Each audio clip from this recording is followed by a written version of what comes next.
Secessions happen.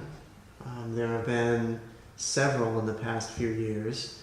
South Sudan, East Timor, Eritrea, Montenegro, and there will be more secessions in the future.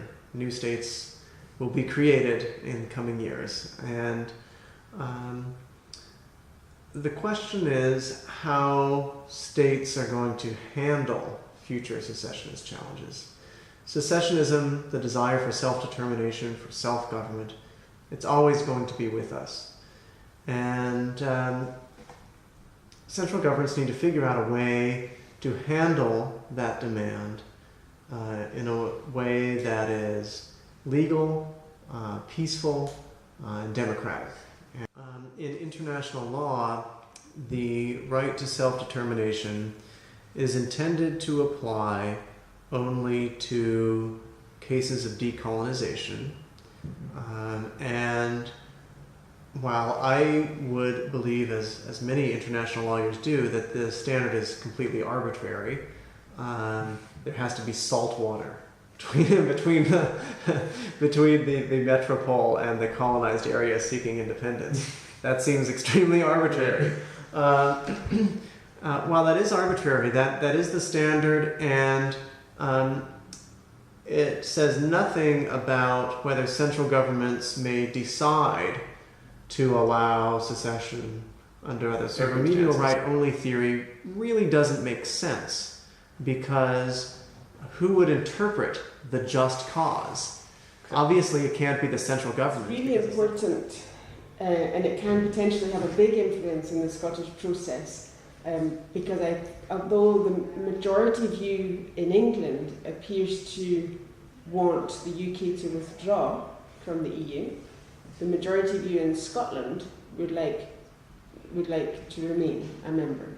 And Scotland has always been a bit more comfortable within the European Union than England.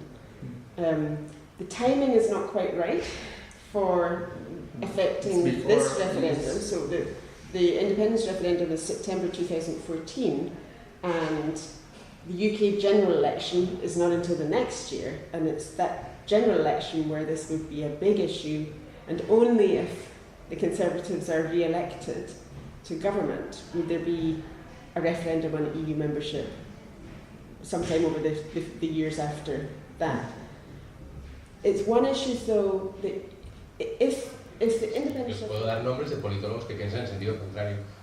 Estupendo, de eso seguimos los debates, pero yo explico lo que pienso. Digamos, yo analizo otros procesos de independencia, otros marcos de oportunidad, veo cómo está el Estado español. Creo que, aunque dificulta el proceso en primera instancia, justamente una posición tan poco inteligente como la del gobierno español facilita el proceso independentista catalán, digamos, facilita la opción de salida antes de la opción de voz.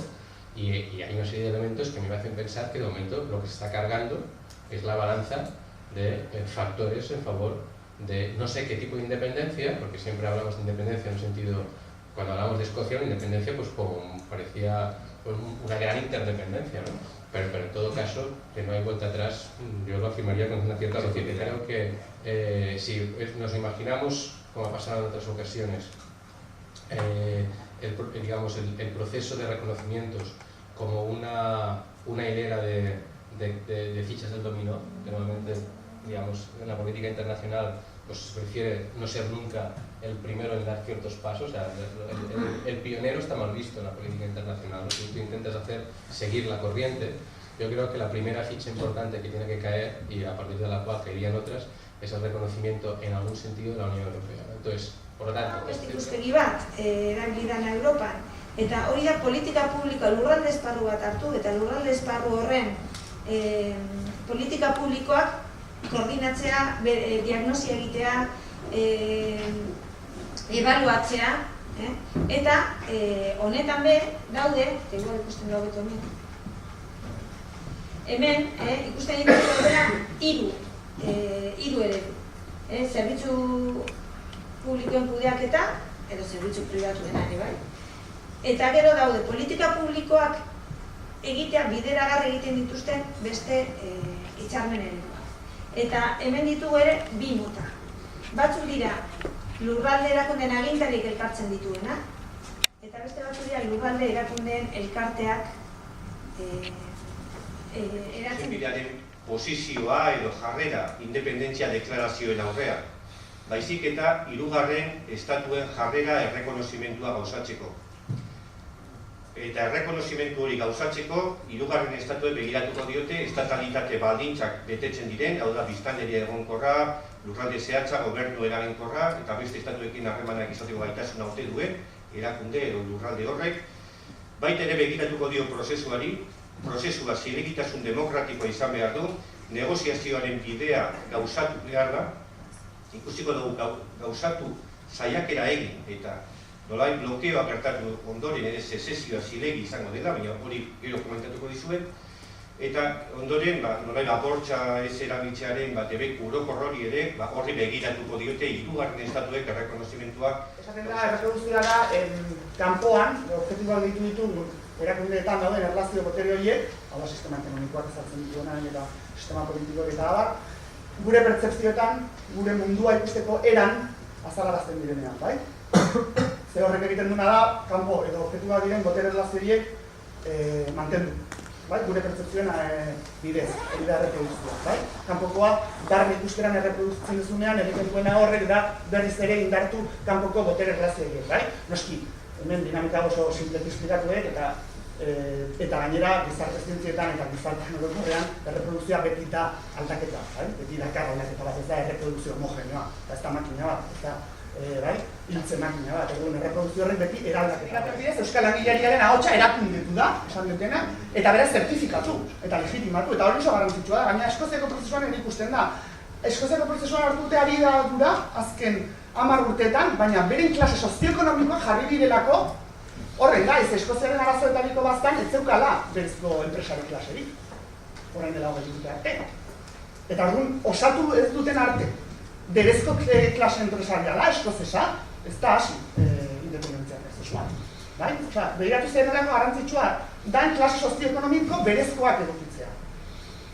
Eta horretarako ze garrantzitsua da, hanmen politikoa eta beraz estatu gara. Instituzionalizazio prozesu bat, ematen da beti gatazka prozesu baten barne, da mobilizazio prozesu baten barne, baina da hori, instituzionalizatzen dijoan sistema bat, eta hori, eta instituzionalizazioa esan dugu dela sozialki dagoen erreproduzitzeko tresnarik potenteena, bai? Erreproduzio mekanismo potenteena da instituzionalizazioa.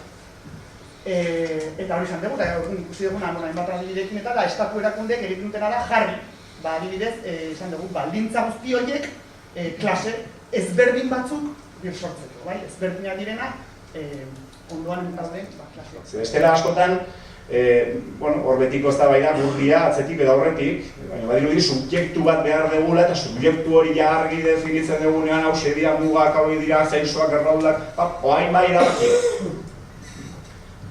Hori bai, bada, nolabait, prozesuaren ikuspegi bat, baina beste ikuspegia ere bada erabakiak eraikitzen duela subjektua. Hortaz, erabakiak eskubide. Ez eskubideak erabaki. Ez eskubidearen aitorpenak, beste batek bete egin bazuen aitorpenak. Euskal Estatugintzak konpromezu bat bideratu zuen konstituzioan. Espainiako konstituzioan eta gero estatutuan. Eta legitimitate bikoitza erabili zuen. Alde batetik eskubide historikoena eta gero bestetik legitimitatea batetik. Jaumak esaten zuen bezala, estatutuak sortzen du autonomia erkidegoko demosa. Euskal Demosa kombinen artean, kapotxen artean. Ikuspegi demokratiko bat. Baina, bere oinarria norri batean horretik ere bada eskubide historikoa. Baiteko, uztarketa fusio mistura bat da, konpromezu bat legitimitate mailan estatutu. Ibilbide horretan, badirudi, azken urteotan, sendotu dana, eta Ibarretxeren proposamenaren muina, batez ere, da legitimitate demokratikoarena, eta erabakitzeko eskubidearen. Baina, eztabaida hori, oraindik ez dago gaindituta, eta oraindik esango nuke are gehiago, Euskal Alderdi Jeltzaleak ez daukala gaindituta bi legitimitateen arteko tensioa. Eta oraindik ere, eskubide historikoen elementu hori erabili nahi da legitimitatea, estatugintzarako legitimitatea babesteko talde. Norbaitek komentatu zuen, ez da? Baskoak sentitzen dira iaia guztia Euskal Autonomia Erkidegoan. baina esparru horretatik ateratzea garenean, ja, gero ez da gehiago, jazten da elementu primordialetaz. Hor, Eusko Ikaskuntza 2006an argitaratu zuen ikerketa interesgarri bat Euskal Identitateari buruz Euskal Herrian. Eta garbi ikuste zen. Euskal identitatea, identitate baskoa, EAen, hegemonikoki zibikoa zen. Demografia. Hor arte estatikoak zirenak. Eta hau bai oso garrantzitsua da. Demografia. Kuantitatiboa eta erlatiboaren arteko harremana. Zenbait hipotesi. Hemen, geroz eta kuantitatiboki tamaina handiagoa izan, orduan eta garrantzia gutxiago gehiengo relatibo zabalak. Hori ikusi dugu leheno, errepikatzen da. Bigarrena, geroz eta populazio txikiagoa, orduan eta garrantzia gehiago, populazioaren batazbestekoa gaztea izatea. Hau, datu hau askotan ez da aztertzen, independentzia prozesu iaia guztietan, Europan eta mendebaldean, populazioaren batazbesteko adina oso gaztea. Y de que somos todos, de que es el pueblo el que debe decidir y de que es el pueblo el único capaz de provocar ese cambio, fue el que desde el 2006 hasta el año 2011-2012 fue potenciando o creando una serie de movimientos, de iniciativas, de plataformas que surgían a partir de diferentes sectores de la sociedad, pero que todos iban en la misma dirección, en intentar movilizar al pueblo diverso y que realmente representara la diversidad de la sociedad. Abertzalearen asmakizuna da, eta ez da egia. Ni naiz abertzalea, baina abertzaleen kezkak inporta zaizkit. Eta gauza bera espero dut abertzalen gandik. Hau da, besteen ardura kezkatzea eta axolatzea. Euskal Herria gizarte plurala da, eta ezin da etorkizuna eraiki konfrontazioan oinarrituta, batzuk besteen kontra. Bigarren ideia, bigarren trampa. Ideia guztiak defendatu ahal daitezke, eta hori egia izan. Baina proiektu guztiak gauzatu ahal daitezke? Ez, proiektu guztiak ezin dira gauzatu. Eta hori eztabaida honen inguruan ematen den bigarren trampa da. Eta hirugarrena, Espainiako konstituzioak ez du onartzen erabakitzeko eskubidea. Eta alda ezina dela diote, ezin da aldatu gatazka politikoa konpontzeko. Baina erraz, aldatu dute adibidez, defizitaren helburua zehazteko Europaren agindurari jarrai. Kontutan eduki behar dugu, erabakitzeko eskubidea berez, nazioartean behintzat guztiz autortuta eta onartuta dago, eta besteak beste, gogoratu behar dugu hemen, eskubide zibil eta politikoen nazioarteko itunean argi eta garbi agertzen dela, Espainiako Estatuak sinatu egin dau eta onartu dau horrelako itunean agertzen diren konpromisoak, nahiz eta gero, kasu konkretuetara jaisten garanean ja hor benetako arazoak sortu, eta baita ekonomia, gizarte eta kulturako eskubide nazioarteko itunean onartuta dago. Beraz, badaukagu erabatean esateko pertsa bat, honelako eskaerak kokatzeko. Eta arazoa da benetan, gertatzen dena momentu honetan Euskal Herrian, Estatu Espainolean eta Estatu Frantsesean. Eta zein da arazoa? Eskubide hori esaten dutela ez daukagula. Ez dugula. Ez dagoela momentu honetan hori nolait esateko errekonozitua. Eta horrek ondorio oso larriak dauzka. Eta nik uste lehenengo eta behin esan behar duguna da, bai, arazoa dago eta zein da, hori hain zuzen ere. Euskal Herriak eskubide hori deko, baina guk batzuk pentsatzen dugu hori benetan daukagula, baina beste guztiak pentsatzen dabe hori ez dela hola.